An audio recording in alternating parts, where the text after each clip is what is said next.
Scarecrows don't say boo. In fact, they don't say anything at all. Yet, as Luke Burbank tells us, their presence is a scare tactic all the same.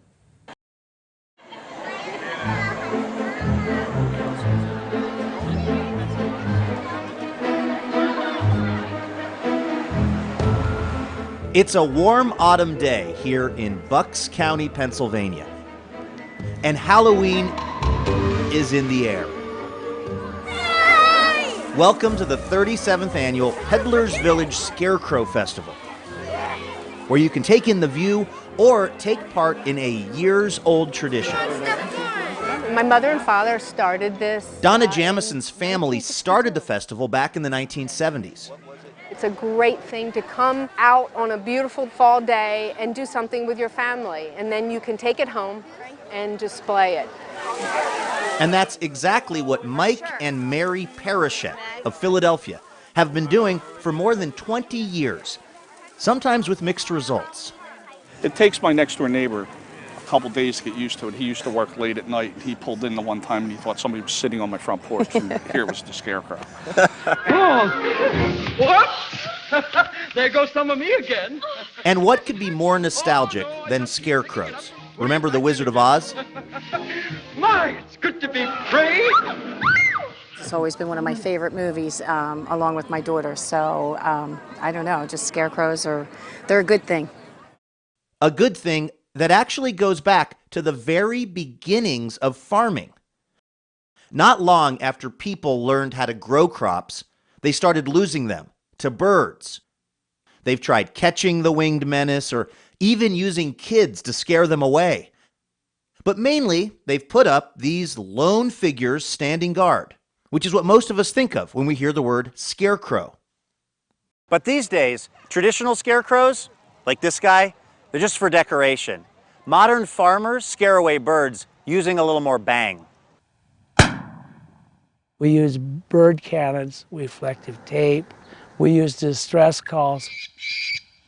We want the birds to eat the neighbors' cherries, not ours.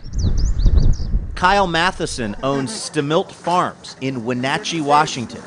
He's one of the largest cherry producers in the country.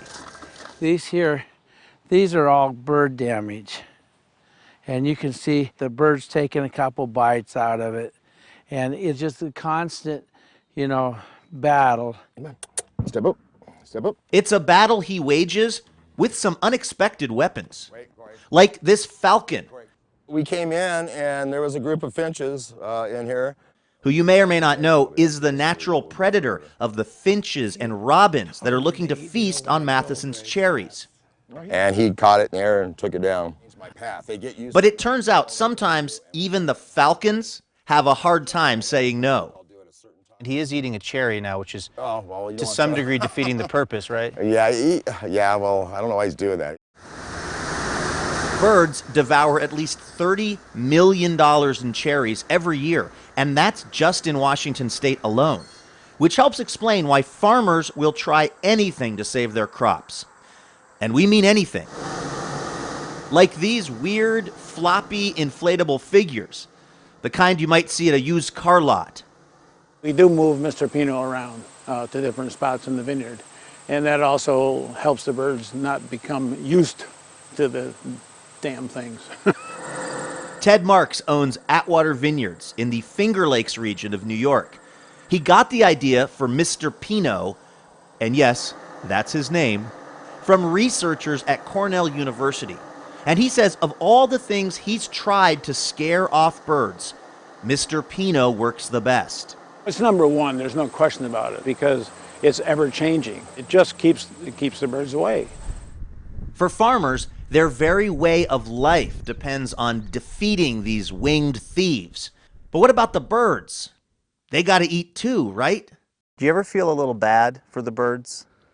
I haven't felt that bad for them. I always feel they get their share, Even with all these things, they still eat quite a few cherries. It'd be nice if they'd go eat the worms or some insects, but I think they like the cherries. And really, who can blame them?